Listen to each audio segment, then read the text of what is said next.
Canal Televisión, bajo la gloria de Dios.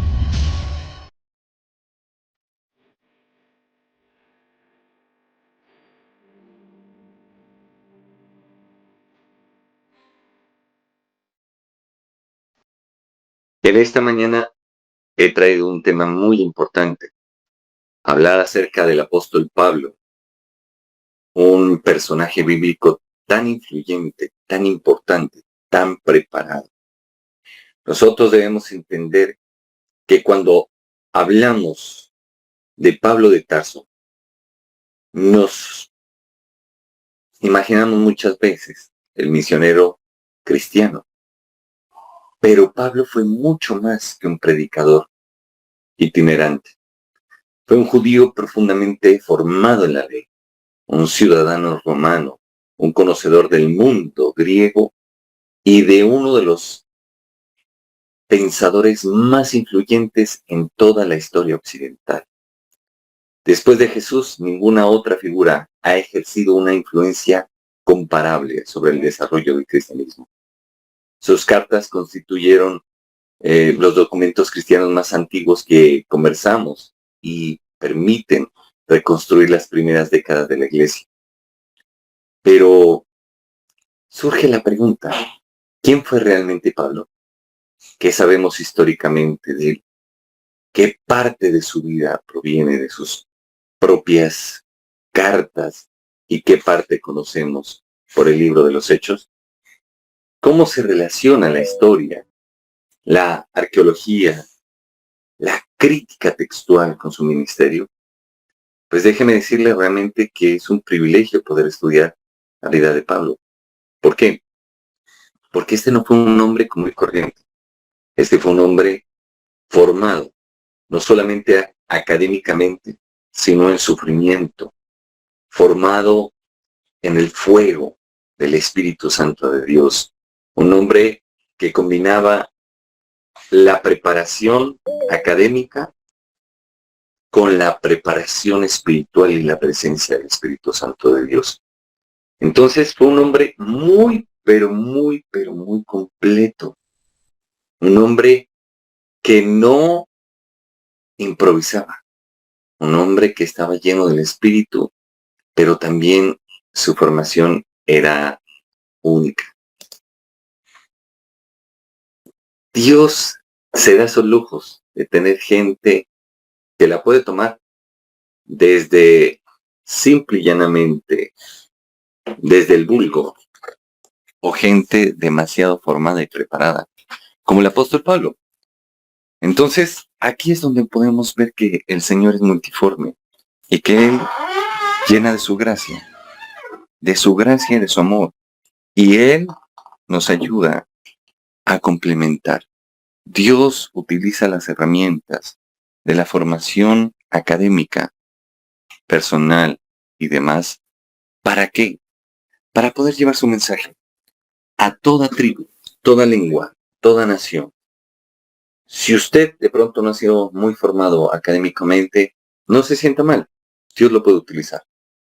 Pero si de pronto usted ha sido formado en el rigor de la academia, rinda sus conocimientos al Señor y utilícelos como herramientas para glorificar su santo nombre. Él sabrá llenar tanto al uno como al otro de su presencia y de su conocimiento para llevar el mensaje del Evangelio a toda lengua, tribu y nación. Entonces vamos a ver acerca de Pablo, su vida y sus viajes, la misión que transforma el mundo. Vamos a descubrir cómo Dios usó a este hombre para llevar el Evangelio a las naciones. Porque, ojo, Pablo era un hombre común y corriente. ¿En qué aspecto? En el aspecto de que, como todo ser humano, tenía necesidades, alegrías, tristezas, en fin, etc. Pero Dios lo utilizó de una manera sobrenatural. Y entonces nosotros debemos entender, la vida de Pablo no fue fácil. Y vamos a iniciar. El mundo en que nació Pablo Antes de comprender a Pablo, debemos comprender el mundo en el que vivió. Nos encontramos en el siglo I de nuestra era, bajo el dominio del Imperio Romano. Era una época marcada por la estabilidad política de la llamada Pax Romana. Aquí quiero explicar un poquito qué era la Pax. Ellos pacificaban a sangre y fuego. Nosotros debemos entender que Roma tenía varias provincias.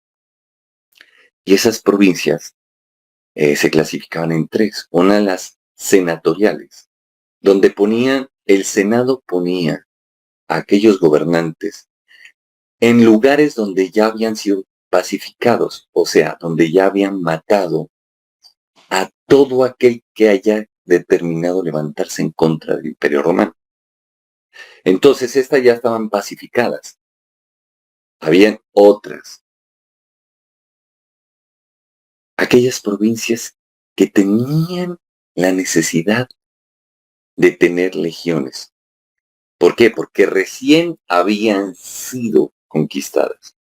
Entre esas estaba la de Siria, a la cual se veía ligada Jerusalén. Jerusalén venía a ser una provincia o estado vasallo, o sea, que estaba al servicio de Roma. No significaba amenaza para Roma. Y Jerusalén tenía ¿cómo les podría decir? Una posición geográfica, económica y política muy importante.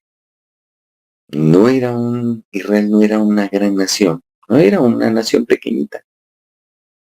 Y Jerusalén, pues, más, pero la importancia que tenía. Entonces, ¿qué es lo que pasa? En Israel no es que hubieran muchas legiones. ¿Por qué? Porque, como les dije, ellos estaban al servicio de Roma.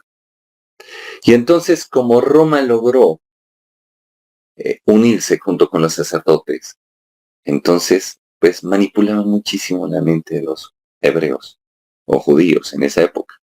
Porque recordemos que hebreo se menciona en el tiempo de Abraham. Luego llega Jacob y es bendecido por Dios y su nombre es cambiado a Israel. Después de tantas conquistas y demás, de tantos imperios, a raíz de un levantamiento del pueblo de Dios, de las 12 tribus, solamente quedaron 2 que pertenecían al reino de Judá. Y de ahí empiezan a llamarlos judíos. Entonces nosotros debemos entender por qué el resto fueron aniquilados. Entonces, mire cómo es todo esto. Es tremendo. Nosotros debemos entender todo esto, ¿ya? Entonces, el ámbito cultural predominaba el helenismo, o sea, la cultura griega de Alejandro Magno. De todos los imperios que conquistaron a Israel, están el egipcio, está el babilónico, están los sirios, los persas, los medos, los griegos y los romanos. De todos estos, el imperio griego de Alejandro Magno fue el que mejor los trató. Y tuvieron muchísima, pero muchísima influencia, aún incluso dentro de las figuras creadas en el tabernáculo de Moisés, se observa la influencia helenista. Entonces nosotros debemos entender todo esto. ¿Por qué? Y escuche bien por qué.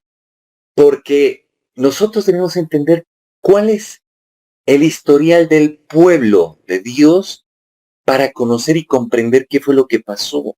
¿Por qué había tanta religiosidad? ¿Por qué el pueblo, cuando Jesús vino, encontró un pueblo mezclado, un pueblo perdido, unos sacerdotes corruptos y demás? Debemos entender que antes de que apareciera Jesucristo, existió un tiempo intertestamentario en el cual va desde Malaquías, que es el último profeta del Antiguo Testamento, hasta Juan el Bautista en el Nuevo Testamento. Pasaron, algunos estudiosos dicen 400 y algunos dicen más de 400 años de silencio, donde Israel clamaba, los judíos clamaban, pero lo único que veían era cero respuestas. Entonces imagínense, si hay algo que he aprendido en esta vida espiritual es que cuando Dios se calla, el silencio de Dios, primero no significa que Él no esté orando, pero humanamente hablando, les digo que es lo que más mata la fe. ¿Por qué? Porque imagínense, ellos viendo violaciones, desgracias, esclavitud y demás, y decían, pero no somos esclavos, somos hijos de Abraham, aquí vivimos libres. Y eran mentiras, porque vivían bajo el yugo de los romanos, aquellos que les ayudaron en el tiempo de los macabeos a levantarse en contra de quienes, en contra de los griegos. Y entonces, cuando empieza todo esto, ¿qué acontece?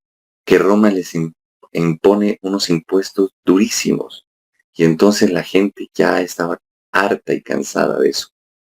Por eso nosotros debemos comprender que los judíos querían libertarse o esperaban un Mesías, en una expectativa mesiánica de que apareciera el Mesías con ejércitos para liberarlos del imperio romano. Y este imperio fue tan astuto que se mezcló junto con los sacerdotes del Sanedrín y las diversas, ¿cómo les podría decir? Las diversas sectas de la época para dominar la mente de los judíos. Entonces ellos pensaban que estaban libres, pero a la verdad no. El pueblo seguía pecando. Entonces el pueblo que había conocido que si pecaba tenía que llevar un sacrificio, y entonces dentro del templo que fue reconstruido por segunda vez, ojo, porque en el primero lo creó el rey Salomón. Luego llegaron los asirios y mejor dicho, llegaron los sirios y los destruyeron, lo quemaron. Luego viene Herodes, que pertenecía a una de las familias de las tribus más importantes de Israel, porque en el tiempo de los macabeos, cuando se levantan los judíos en contra de los griegos, el pueblo queda dividido en dos tribus, los seleucidas y los ptolomeos. Y entonces Herodes viene de una de estas tribus y la familia que era pudiente lo lleva a estudiar a Roma, donde empieza a conocer o tiene la oportunidad de conocer al que iba a ser César. Y entonces desarrollan una amistad tan profunda que el mismo César lo manda a Judea a gobernar. Y entonces queda como títere de Roma haciendo todo lo que ellos querían. El imperio romano se expandió, tanto que prácticamente ocupó toda Europa. Fue algo tremendo.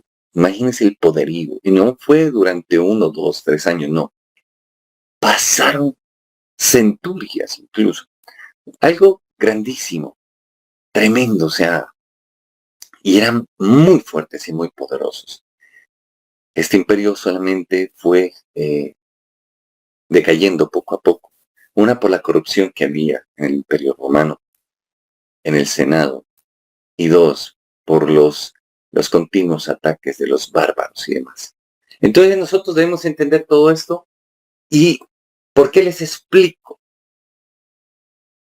este poco de historia que les estoy hablando? ¿Por qué? Porque es necesario que nosotros entendamos. Pablo era judío, hebreo de hebreos, enseñado en la ley, celoso en guardar las costumbres, porque pertenecía a la secta de los fariseos, que se encargaba de eso. Discípulo de Gamaliel. Gamaliel era reconocido como un maestro supremamente docto y avesado en las Escrituras. Pero Pablo no solamente era judío. Pablo, por su condición socioeconómica, política y religiosa, Pablo tenía un privilegio grandísimo y era que tenía la ciudadanía romana.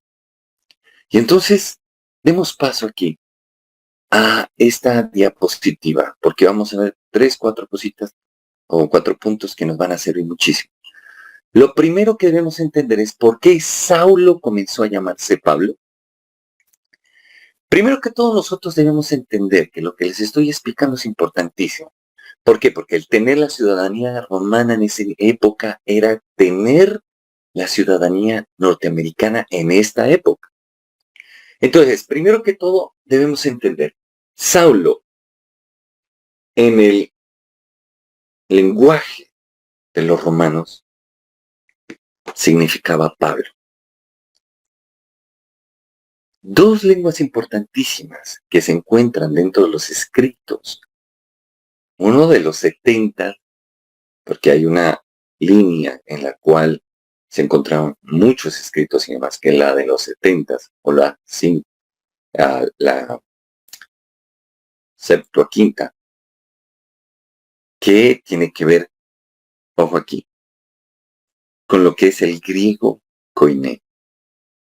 Pero también encontramos lo que es el lenguaje de los romanos, el romano códice, que fue, estas 2 lenguas influenciaron muchísimo los escritos del Nuevo Testamento. Entonces nosotros debemos entender todo esto. Y un hombre tan preparado, pues obviamente con tanto mundo, con tanta cultura, con tanto bagaje a nivel académico, a nivel social y demás, pues obviamente iba a ser una herramienta poderosa de parte de Dios para poder expandir el Evangelio. De hecho, como les decía, el Evangelio tenía un significado. El perdón de aquel gobernante sobre aquellos que estaban condenados a muerte, o aquel gobernante que perdonaba la deuda de los impuestos a ciertos personajes que no podían pagar. Pero entonces Dios ponía a sus discípulos a hacer un trabajo lingüístico profundo, quienes no eran lingüistas. O sea, imagínense la formación que el Espíritu Santo de Dios y que Jesucristo tuvieron que hacer en sus discípulos. ¿Para qué? Para poder llevar el Evangelio, resignificar la palabra Evangelio, donde lleva las buenas nuevas, donde dice que nuestra deuda está pagada y perdonada. ¿Por quién? Por el Hijo de Dios. Donde llevan a un punto tal que nos llevan a conocer cómo Dios en su justicia hace pagar a su Hijo en su cuerpo físico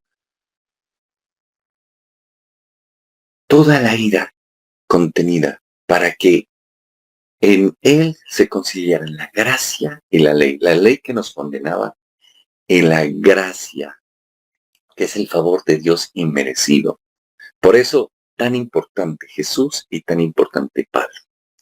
Entonces, Pablo, creyendo que servía y agradaba a Dios cuando era Saulo, perseguía, y cuando va a Damasco con cartas del Sanedrín y con soldados, va en ese camino a Damasco, llega a Jesús y se le aparece. Dice las Escrituras que los soldados vieron cómo Saulo se cayó de caballo.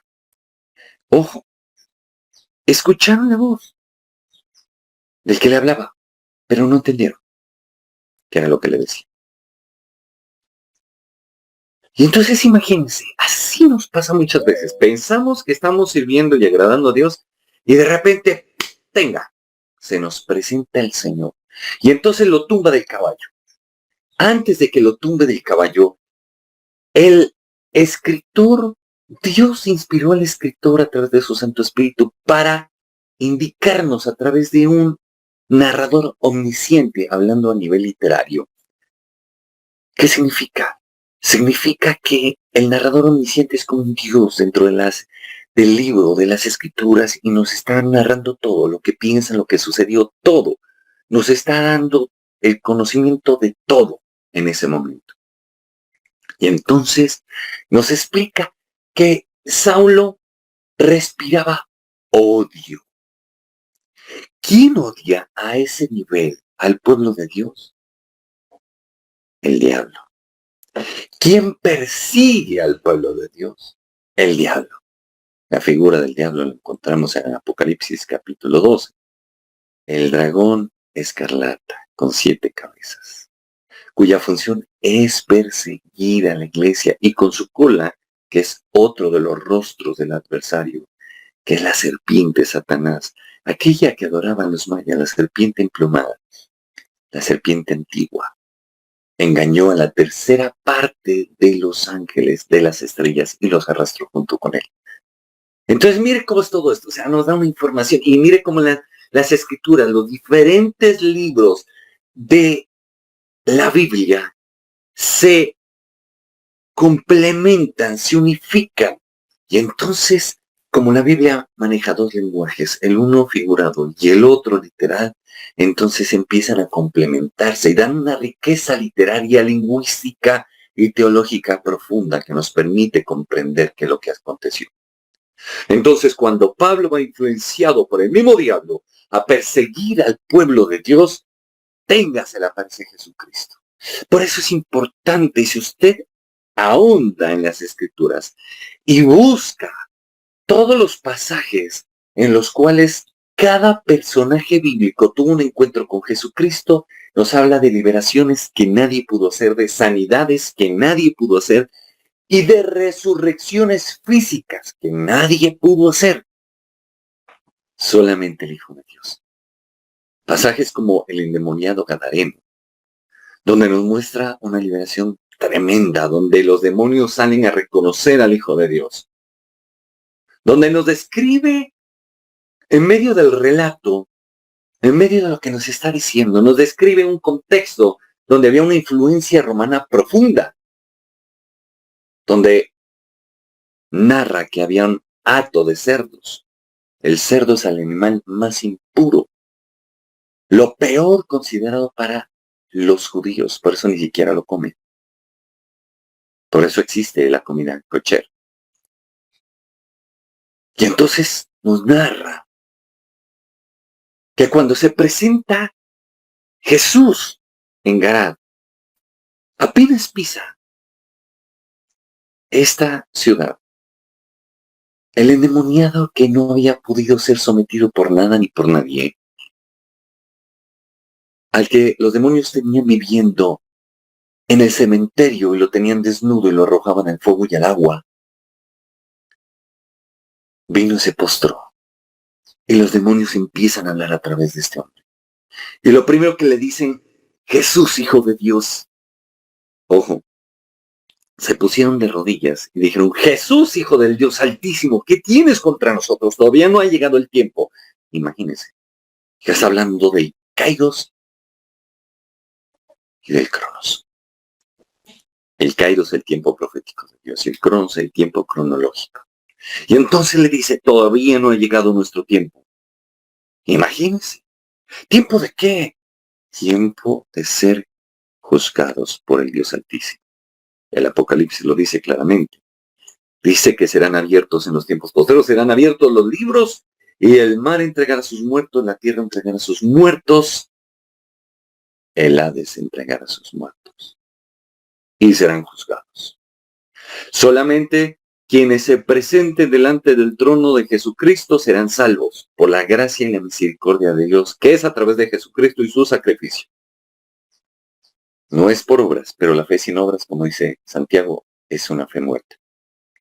Entonces mire todo lo que Dios hizo, mire lo tremendo, la liberación que el Señor Jesucristo le hizo al aparecérsele. Al aparecérsele le hizo una liberación tremenda, poderosísima.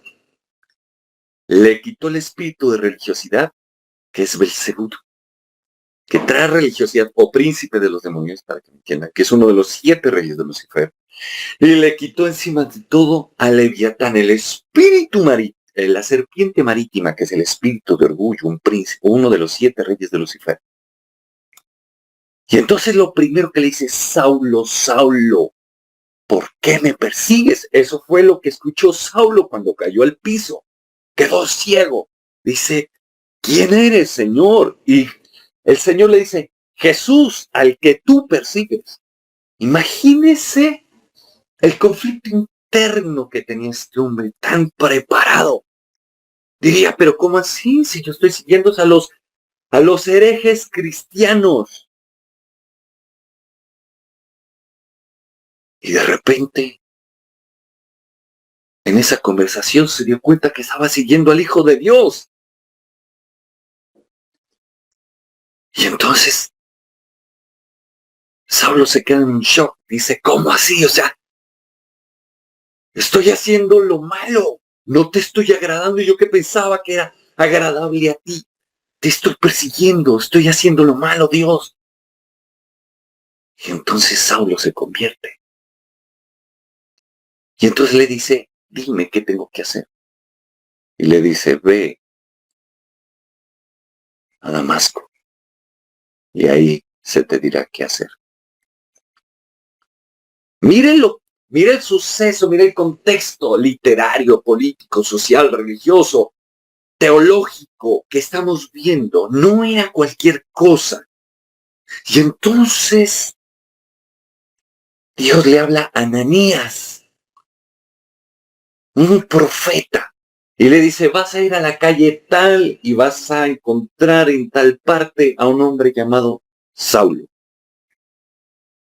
Le dices, pero Señor, le dice el profeta, ¿cómo me vas a mandar si ese hombre persigue a los cristianos? Los encarcela, los azota y si los puede los mata. Imagínense cómo estaba Saulo. Saulo estaba poseído de orgullo, de ego, de todo menos del Espíritu Santo de Dios. Pero entonces el Señor dijo, porque instrumento me es de gran valor. Y le enseñaré cuánto hay que padecer por causa de mí. Es que Dios la tenía clara. Y no hizo solamente eso con Saulo.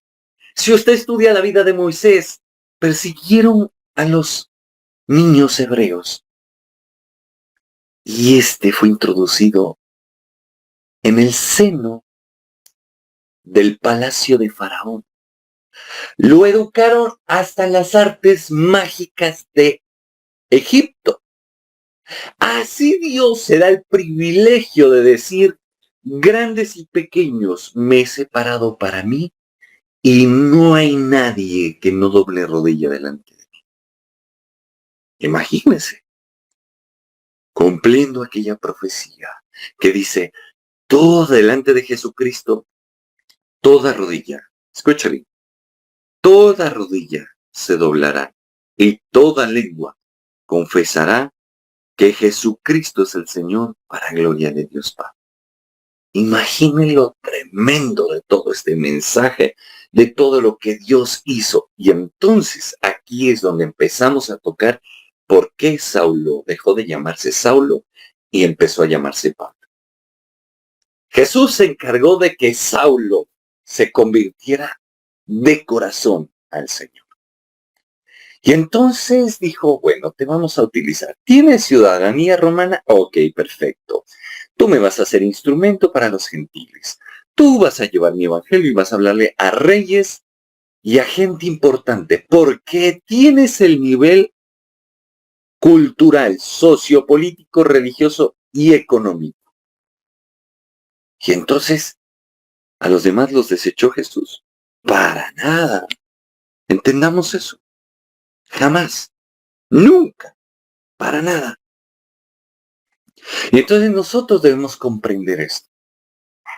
Jesús utilizó a simples pescadores y también utilizó a este hombre, pero nos estamos enfocando en la vida de este hombre.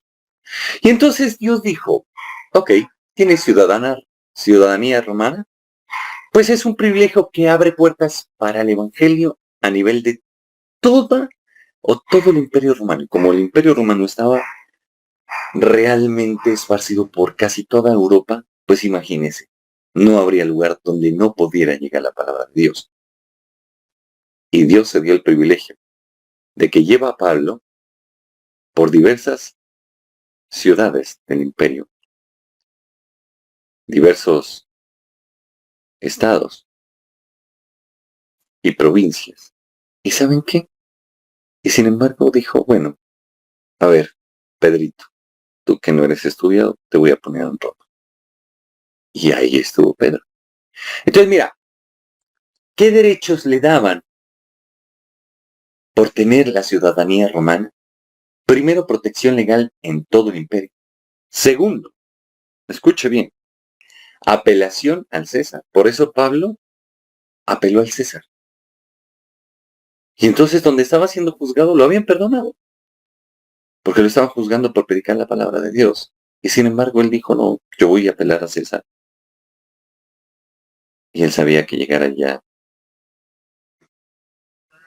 con lo que le empezó a avisar Dios, le dijo, allá es donde vas a perecer. Y entonces empieza a decir, he acabado la carrera. Y aún hasta en ese viaje marítimo, Dios se glorificó y trajo una enseñanza profunda y generó nuevos creyentes. También le daba la libertad para viajar y predicar. Es que Roma persiguió el Evangelio, persiguió a Jesús. En el tiempo de Nerón, cogían a los cristianos, los prendían como antorchas humanas y los daban como alimento a las bestias salvajes en el circo romano. ¿Qué precio tuvieron que pagar? La sangre de aquellos justos fue la semilla que Dios utilizó para esparcir el Evangelio. Y entre más los perseguían, el cristianismo más se expandía. Cuarto privilegio que le daba al tener la ciudadanía romana: acceso a las grandes ciudades. Dios tenía que llevar a alguien como Pablo a predicar a Grecia. Por favor, era la cuna de la cultura, o sea, tenemos que entender, no podía llevar a cualquiera. Tenía que hablar a alguien, tenía que llevar a alguien formado, preparado para llegarle a esa gente, porque Dios quiere llegar a todos los corazones. Ojo aquí, quinto privilegio que le daba: el puente entre el mundo judío y el mundo gentil. Tremendo, o sea, Pablo era docto en los dos. Y entonces Dios dijo, voy a llevar mi poder, mi presencia, mi mensaje a través de este hombre. ¿Y qué más testimonio de la grandeza de Dios, que convirtió a su más acérrimo perseguidor, aquel Saulo, quien llamaría después su nombre Pablo, su nombre romano? La identidad hebrea. Dios se encargó que este hombre tuviera una preparación profunda para poder cimentar a las iglesias de aquella época que recibían persecución, que estaban en esclavitud, que tenían que ver tanta desgracia encima. Y entonces raíces que definieron su propósito. Y tenemos incluso fundamento bíblico. Hebreo de Hebreos, Filipenses capítulo 3, versículo 5. Discípulo de Gamaliel, o sea, ese tipo sabía demasiado, estaba demasiado estructurado académicamente. Su estructura y formación eran maravillosas. Están Hechos capítulo 22, versículo 3. Conocedor profundo de las escrituras, conocedor profundo de la secta fariseica, conocedor profundo de las costumbres hebreas, celoso por la tradición de sus padres, preparado para comprender y comunicar la verdad. Entonces, mire cómo es esto de tremendo. En Hechos capítulo 13, versículo 9, Dios nos describe y dice, entonces Saulo, que también es Pablo, lleno del Espíritu Santo. ¡Qué tremendo! Dios se traía algo secreto. Tenía su guardado. Ahí dijo, ahí vamos con este hombre. Un hombre que le sirvió a Satanás profundamente, pues ahora me va a servir a mí. Entonces, el comprender su nombre es comprender la estrategia que Dios usó para transformar al mundo. Se lo sacó de las entrañas al diablo y dijo, venga para acá, este es mío. Entonces imagínense, y eso es lo que Dios puede hacer con nosotros. Por eso es importante que nosotros nos preparemos y nos formemos. ¿Para qué? Para que podamos servir a Dios con todo. No hay excusas. No es que yo estoy corto de tiempo. Pues imagínense cómo me toca a mí. Con tanto estudio, con tanto trabajo, con tanta cosa, con tantos libros, que gracias a Dios les cuento que hoy me entregan el ICBN de mi nuevo libro, Entre Sombras, que habla acerca de discapacidad. Y en la dedicatoria glorifico el nombre del Señor Jesucristo de una manera profunda. Pues Él fue el que me fue enseñando, me fue llevando en todo el camino de la preparación académica, diciéndome claramente, estudia esto, estudia aquello, y hoy lo veo cómo sirve de herramienta para bendecir la vida de las personas y poder sacar adelante a gente que ni siquiera pensaba que podía salir adelante. Entonces mire cómo es todo esto, haciendo de lo imposible posible, demostrándonos que Jesús sigue siendo el Dios de los imposibles y Dios en su misericordia, en su humildad y en su grandeza, en su mansedumbre, empieza a enseñarnos a los hombres cómo fue que nos creó. Entonces ese es algo tremendo, ¿no es cierto? Y cómo nos puede reparar. Entonces mire, tanto así que salga una metodología propia y un modelo de restauración humana, el modelo Torres, y el modelo, y el método Torres, que es el que ejecuta el modelo. Y entonces la gente empieza a ser restaurada. Algo que parecía imposible, Dios lo hace posible. Y hablamos de neuroplasticidad, regeneración neuronal, neurogénesis, neuroteología, neuropedagogía, neuropsicología, neurobiología. Y todo para la gloria de nuestro precioso Señor Jesucristo. A Él sea la honra y la gloria por los siglos de los siglos. Continuamos, mire. ¿Cómo es de tremendo? Oh, acá. Los primeros viajes que este hombre empiece a realizar. Nosotros debemos entender que Dios empieza a combinar la fe, el fuego del Espíritu Santo, el poder de Dios, pero también nos empieza a mostrar un rostro que antes habían ocultado en el tiempo medieval con la Inquisición y demás, de que Dios también sabe reconocer el conocimiento y que Dios le ha dado la inteligencia al ser humano para evolucionar en su conocimiento, en su inteligencia, en su capacidad, para desarrollarse en todo nivel, aún en el nivel científico, médico, psicológico, en su medio laboral y demás. Y entonces dice en Hechos capítulo 1, versículo 8, y lo combina majestuosamente en Pablo. Pero recibiréis poder cuando haya venido sobre vosotros el Espíritu Santo, y me seréis testigos en Jerusalén, en toda Judea, en Samaria y hasta el último de la tierra. Pues un hombre de semejantes talentos, de semejante formación, de semejante intelecto tan grande, empezaba a ser lleno. Ojo, empezaba a ser lleno del Espíritu Santo de Dios. Y entonces Dios empieza a demostrar cómo Él no niega la realidad, ni niega tampoco la cultura, la ciencia, la medicina y demás. La educación. Porque la educación sale a raíz de que la filosofía empieza a preguntarse tantas cosas. Y entonces, esto es tremendo. Y empieza a aparecer la parte ontológica, teleológica y axiológica. Teleológica, el para qué. La ontológica, la formación del ser por el ser. O sea, el ser. ¿Por qué Si hablamos de ontología pedagógica, ¿por qué vamos? O sea, educar al ser en su ser. La teleológica, ¿por qué? ¿Cuál es la finalidad de la educación del ser? Y la axiológica, los valores que introducimos dentro de la educación.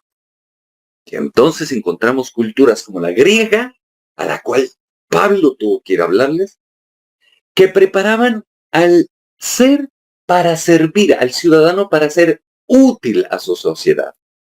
Y es que eso es lo que nos falta a nosotros, porque hay un divorcio, hay una división entre lo que necesita la sociedad y la educación actual.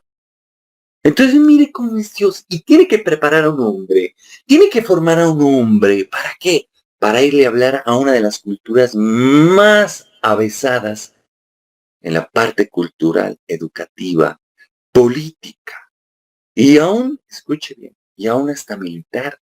Porque no nos olvidemos que de Grecia, en todo ese tiempo, en todo ese panorama geopolítico y demás, estuvieron los espartanos, conocidísimos por sus habilidades como guerreros. Encontramos la historia de Leónidas y sus 300 enfrentados a Jerjes y sus legiones. O sea, por favor, Dios no está negando nada de eso. Pero aquellos que quieren manipular te dicen, si te preparas, te vas en contra de la voluntad de Dios. Y entonces solamente le permitían la preparación a aquellos que supuestamente tenían que hablar de Dios y demás, y a aquellos que tenían plata. Publicar en el tiempo de la época del oscurantismo costaba mucha plata. ¿Por qué? Porque tenía que tener el sello papal. Y el sello papal solo se lo ponían a aquel que pagaba plata. Nada más. Entonces miren cómo es esto. O sea, Dios tuvo que enviar a su hijo para que muriese en una cruz para convertir a un hombre como estos, para que nos viniera a enseñar la palabra de Dios. Y entonces, en la actualidad, Dios ha permitido todo esto.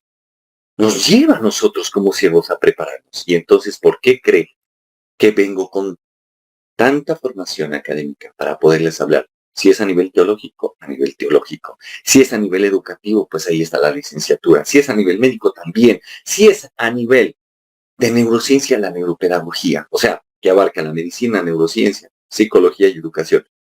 Todo como herramientas para poder hablar lo que Jesús quiere darnos a conocer. Entonces, este hombre empieza a viajar. Viaja por Chipre, Antioquía, Pergé, Iconio, Listra, Derbe. Tuvo que pasar por Siria, el mar Mediterráneo, Asia Menor, Palestina. Nosotros debemos entender lo que Dios tuvo que hacer. Ahora imagínense, viajar, esos viajes eran incómodos y supremamente peligrosos y era a mar abierto. Y no habían las embarcaciones que tenemos en la actualidad. No habían satélites. No, para nada. Brújulas utilizaban en ese tiempo. Y es que Dios nos indica tanto a través de su palabra. Por eso es importantísimo acercarnos a la palabra de Dios. Es más, dice las escrituras que Dios hace sabio al sencillo. O sea, le quita a uno lo bruto, lo vuelve culto.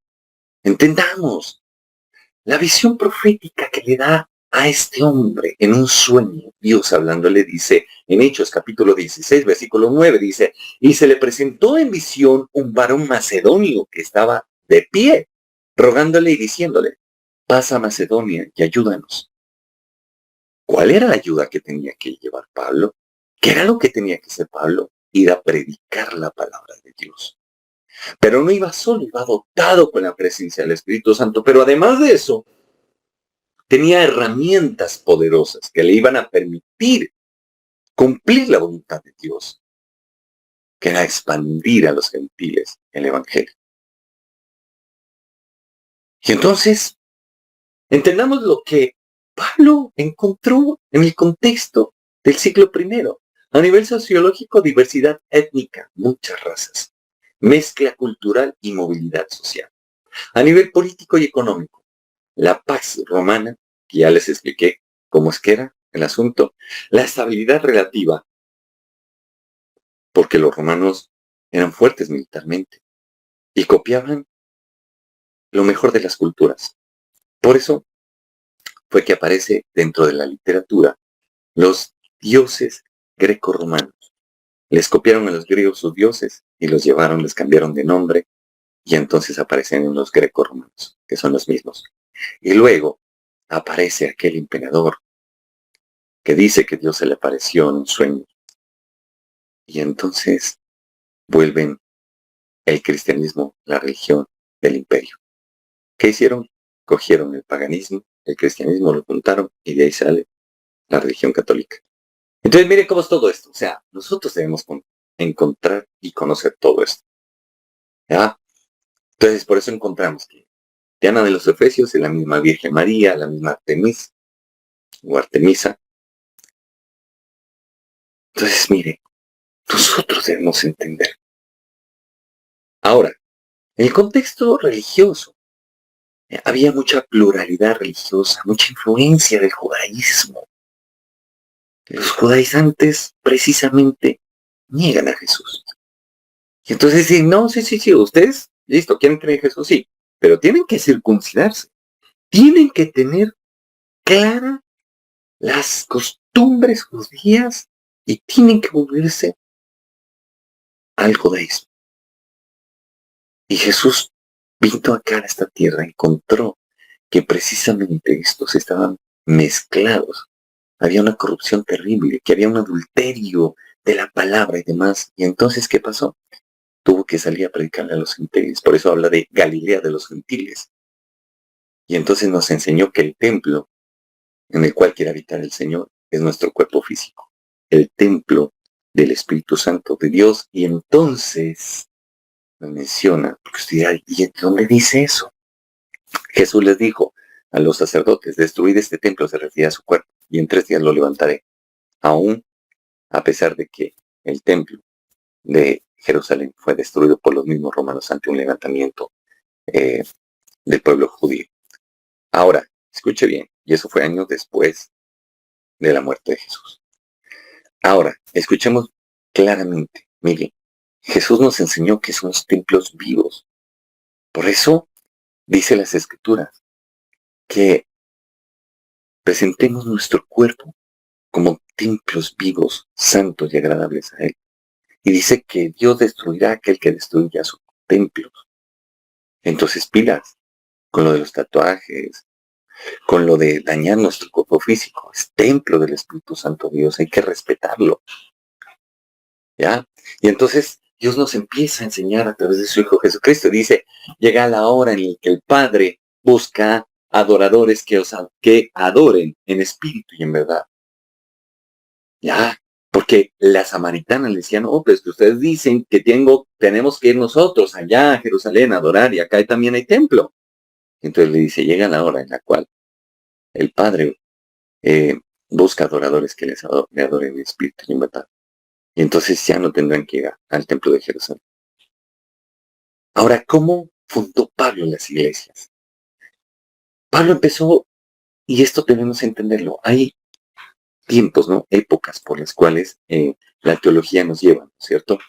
Y una de esas épocas es la predicación en sinagogas y plazas, a raíz de que el templo, pues, fue destruido. Y entonces pasan por ciertas épocas. Y bueno, Pablo se la pasó en sinagogas y plazas predicando. Contextualización del mensaje, cómo Pablo cogía el mensaje, conociendo las dos culturas y demás, teniendo la formación académica y llevándola de una forma magistral a que la gente pudiera comprender lo que Jesús representaba, lo que Jesús vino a hacer y lo que Jesús quería dar a conocer como mensaje de salvación. Él también formó discípulos, como por ejemplo Timoteo, la madre de Timoteo, la abuela de Timoteo y otros. También estableció a ancianos para poder estructurar bien a la iglesia y para que se pudiera expandir el mensaje. Pero no iban a seguir a cualquiera. Este hombre estaba muy bien estructurado. Tanto así que incluso tuvo que exhortar públicamente a Pedro, porque Pedro se estaba viviendo religioso. Estaba un tiempo que quería solamente aparentar y le pegó que exhortada. Ahora, ojo aquí, también llevó a las comunidades a estar firmes en la doctrina y en la comunión. Por eso Pablo, tremendo. Uy, Pablo, una cosa seria. Mis respetos. Qué hombre para ser usado por Dios. Ahora, la expansión del Evangelio, según el viaje misionero de Pablo, fue poderosa. Y entonces en el libro de Hechos, capítulo 18, versículo 19, nos describe un poquito, dice, y atravesando Macedonia y Acaya, llegaron a Éfeso, y estando allí, les encargó que no se demoraran en Asia. Este hombre tenía un viaje tan profundo, o sea, tenía que estar viajando, ni descargaba las maletas y las cogía otra vez y salga. Otra vez y otra vez, otra vez y otra vez. Entonces, este hombre, incluso los mismos apóstoles no le podían seguir el ritmo. Era demasiado, ¿cómo les podría decir? Proactivo. Y entonces encontramos que la primera iglesia, la de Filipos, en Europa. Luego encontramos Tesalónica, la persecución que fortaleció la fe. En Berea, la nobleza que busca la verdad. En Atenas, diálogo con, en el Areópago. El Areópago era, como les pudiera decir, como el lugar donde públicamente exponían las ideas filosóficas, científicas y demás, y los griegos juzgaban. Una cosa seria, los atenienses, o sea, los griegos como tal eran una cultura muy avesada en el conocimiento. No era fácil hablar allá. Les aseguro que ni Pedro ni ninguno hubiese podido ir a hablar allá. Realmente Dios tenía que haber preparado a este hombre de una manera profunda, en todo, para que lo pudieran escuchar. En Corinto, el centro comercial y moralmente desafiante. ¿Por qué? Porque pues al ser Corinto muy comercial, pues obviamente se presentaba de todo tipo de comercio, incluso hasta el comercio sexual y demás. Éfeso, el centro de la idolatría, pues uno encontraba ahí eh, los templos de Diana o el templo de Diana de los Efesios y demás, la práctica de la adivinación, en fin, etcétera. Entonces era el centro espiritual y económico de Asia. Ahí es donde se desarrollaron las prácticas de brujería y demás, donde la gente se lucraba de todo eso. Y la Biblia nos describe cuando estaban Pablo y Silas y llegan y empieza una divina a decir que eran siervos de Dios y que anunciaban el camino hacia el cielo, hacia el reino de Dios. Y entonces Pablo ya cansado, porque no era una sola vez, sino varios días, ya Pablo le dijo, te ordeno que salgas de esta, cállate, y te ordeno que salgas de ella. Y ¡pum! Esa mujer quedó libre. Imagínense la autoridad y el poder. Y entonces, quienes se lucraban de esta mujer y de ese espíritu de adivinación, pues obviamente lo llevaron a que los azotaran y los llevaran a la cárcel, porque se iban en contra de las leyes de ellos, porque en ese tiempo en Éfeso era viable y era loable el que tuvieran esas prácticas, era totalmente legal esas prácticas. Entonces, mire, Pablo tuvo que enfrentar varias cosas, y dentro de los desafíos que tuvo que enfrentar Pablo algunos fueron estos, ¿no? Una persecución y amenazas de muerte. Imagínese usted, predicando la palabra, estando en viajes incómodos, viviendo pues realmente, aunque Pablo también trabajaba, hacía carpas y todo, ¿no? Pero imagínese, le tocó momentos de abundancia y momentos de escasez, como todos en la vida, ¿no? Y encima de todo, que lo latigaran, que lo encerraran en las mazmorras, llenas de ratas, de cucarachas, de todo eso. Y aún sin embargo, seguir anunciando el Evangelio como si no pasara nada, gozoso, que uno dice, pero ¿qué le pasó a este man? O sea, con tanta lógica y demás, ¿cómo no va a entender que una mazmorra no es agradable? Ahí podían coger un tifo, podían coger un resto de enfermedades, en fin. Sin embargo, Pablo seguía adelante, no se callaba, y eso nos lo describe el libro de Hechos, capítulo 16, del versículo del 19 al 24, y en el capítulo 17 del libro de Hechos, del versículo del 5 al 9. También culturas y filosofías contrarias al mensaje de la cruz. O sea, Póngase un momento en los zapatos, en las sandalias de Pablo. Ir y compartir a gente que después se le viene en contra y demás. ¿Qué necesidad tenía Pablo? Si Pablo venía de una familia rica. ¿Qué necesidad tenía Pablo? Si Pablo podía darse la gran vida si hubiera querido. Pero dejó todo por causa del Señor. Fue una conversión profunda y verdadera. Y nos lo describe el libro de Hechos, capítulo 17, versículos del 16 al 32. Ese choque que tuvo con las filosofías huecas de la época. Y además que le tocó con los epicúreos. Por favor, o sea, revisen quiénes fueron los epicúreos. No eran cualquiera. O sea, no le iban a escuchar a cualquier aparecido que viniera a hablar cualquier sandez. No, eso era tenaz. El tipo tenía que estar muy preparado, porque le podía costar hasta la vida. El cansancio, las prisiones y los viajes en 2 Corintios, capítulo 11, versículos del 23 al 28. Cuando luego lo abandonan todos, que es en segunda de Timoteo. Dice, ya, creo que es en el capítulo 2 que dice, todos se han ido, solamente has quedado tú, y aquí el Señor solamente conmigo. Entonces, imagínense, fue una cosa tremenda. Continuemos. Mire, nosotros debemos entender esto.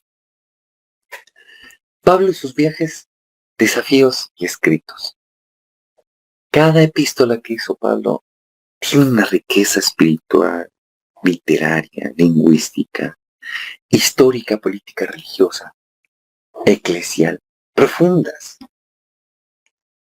Y entonces, Pablo entendió muy bien, y en cada viaje tuvo sus narrativas, sus desafíos y demás. Y entonces encontramos que este hombre finalmente entiende que se va a presentar delante de César, porque él apeló a César, y obviamente va a morir, va a ser condenado a muerte, porque ya Dios le había denunciado. Y entonces en 2 de Timoteo, capítulo 4, versículo 7, dice, he peleado la buena batalla, he acabado la carrera, he guardado la fe. Ya él ya sabía eso, así como Jesús sabía que iba a ser crucificado y demás. Entonces miren cómo es todo esto. Nosotros debemos comprenderlo. Entonces nosotros debemos comprender que él ya sabía a qué se iba a enfrentar y demás. Y sin embargo, entonces, decide continuar. Y entonces, vamos a ver un poquito la cronología de sus viajes misioneros. El primer viaje lo encontramos en Hechos, capítulo 13, versículos del 1 al 14. Perdón, en el capítulo 13, versículo 1. Y luego sigue hasta el 14, en el versículo 28. Esos viajes fueron del 46, o ese primer viaje fue del 46 al 48, después de Cristo. Ya en donde este hombre, pues obviamente, hace un viaje que abarca Antioquía, Derbe, Listra, Icónico, Chipre, en fin, desde Antioquía hasta Siria,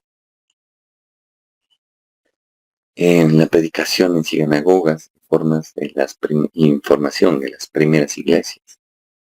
El segundo viaje, el mensaje se expande por Europa y Asia Menor, fundación de iglesias en ciudades estratégicas del imperio, como por ejemplo encontramos Éfeso, Corinto, Atenas, Berea, Tesalónica, Filipos, y se da en los años del 49 al 52 después de Cristo, o sea, prácticamente 3 años.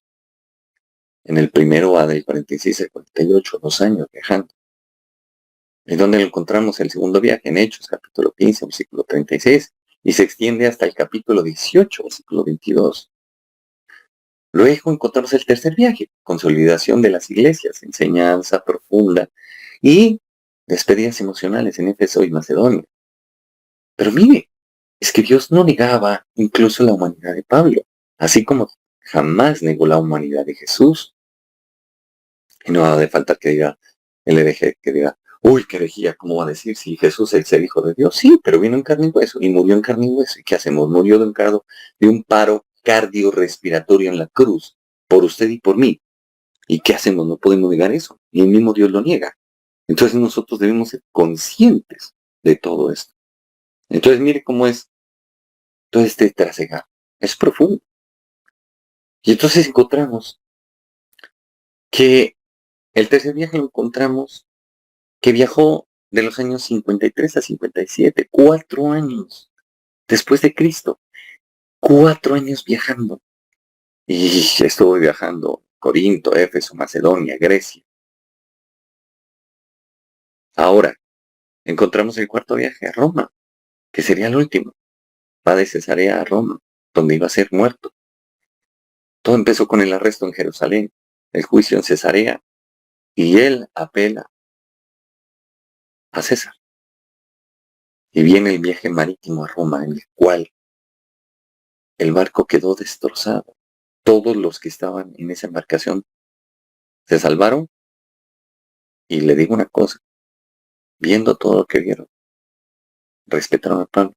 Muchos se convirtieron, porque vieron milagros. Uno de esos es que una víbora picó a Pablo y no se murió. En la isla donde llegaron, el naufragio, lo consideraban Dios. Y dijo, no, yo no soy Dios, yo soy un hombre de Dios. Y hasta ahí llevó la palabra de Dios, que era voluntad de Dios, de que el, el, el cacique de aquella isla se convirtiera y fuera sanado. Entonces mire cómo es todo esto, siempre haciendo la voluntad de Dios. ¿Dónde lo encontramos? Hechos, capítulo 21, versículo 18. Y luego, todo este viaje va hasta el capítulo 28, versículo 31.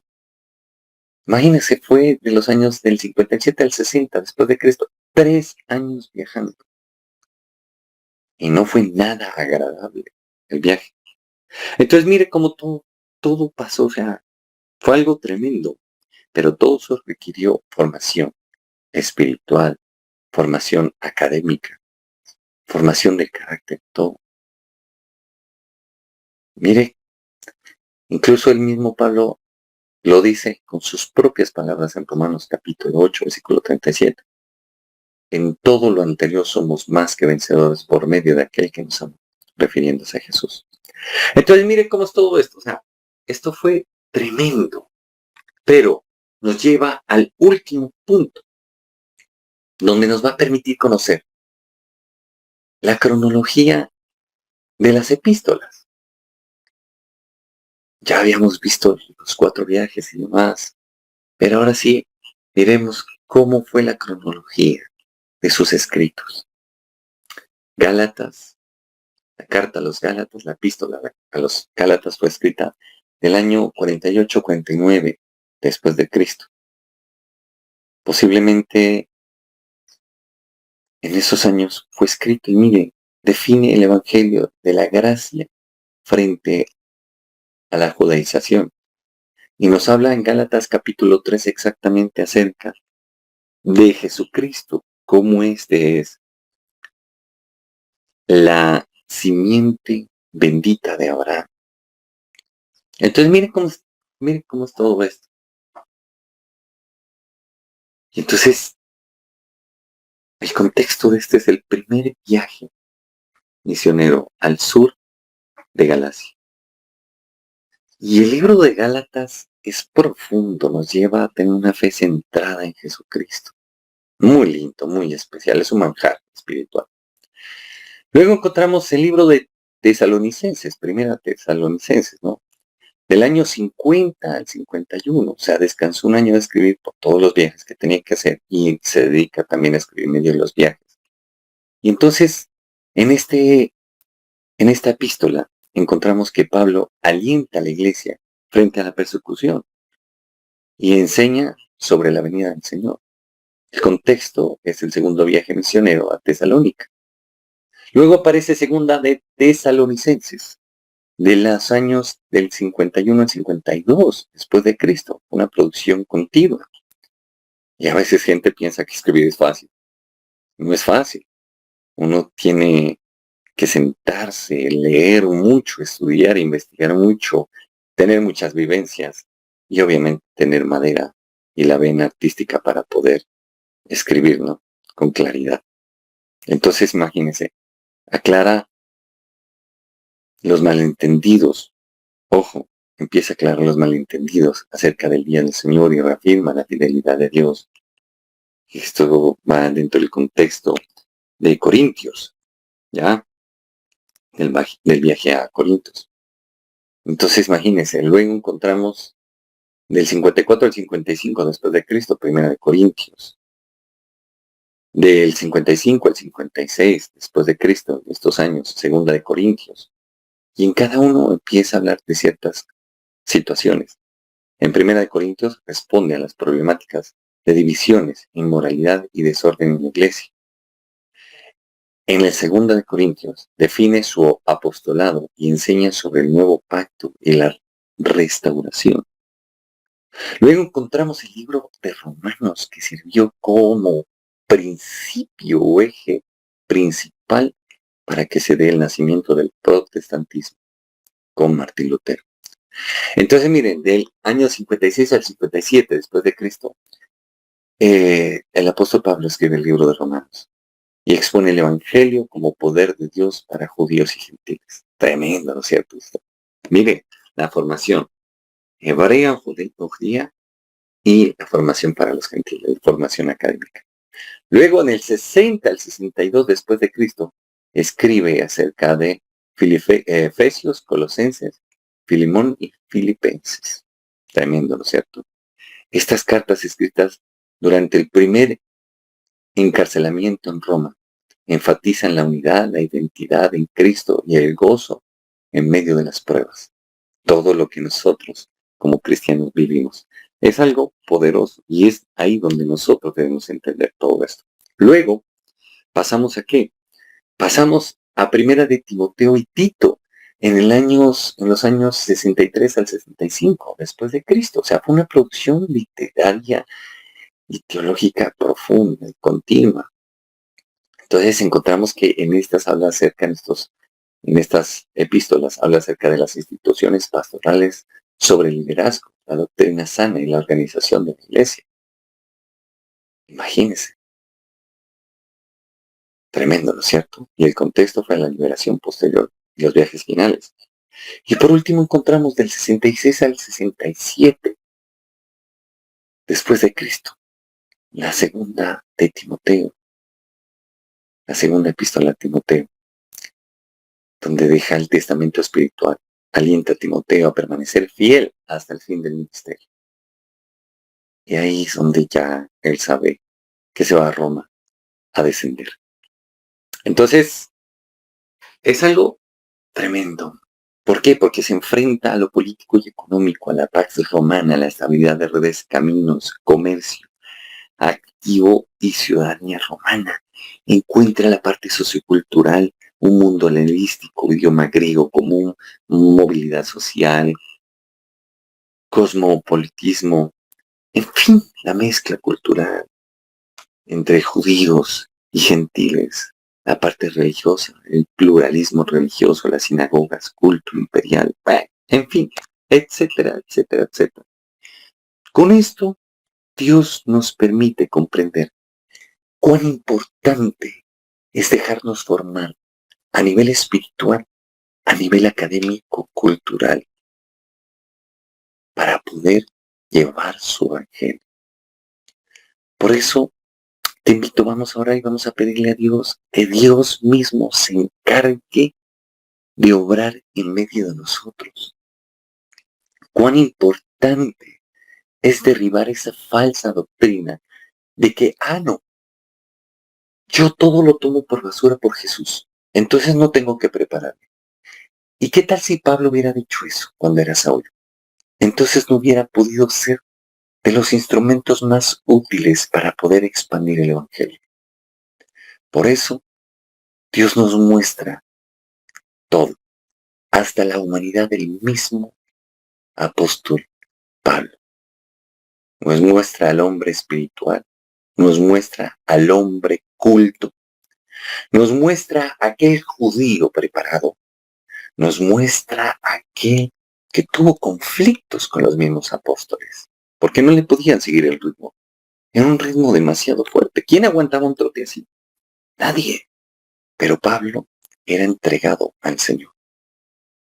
Nos muestra también a aquel hombre que pasó de servirle a Satanás, al diablo mismo, para servir a los intereses de Jesús. Por eso te invito, vamos a orar y espero que esta predicación haya sido de bendición para ti, como para mí, que esta conferencia te lleve a abrir los ojos a ti y me los lleve a abrirlos a mí, para prepararnos cada día más para el Señor.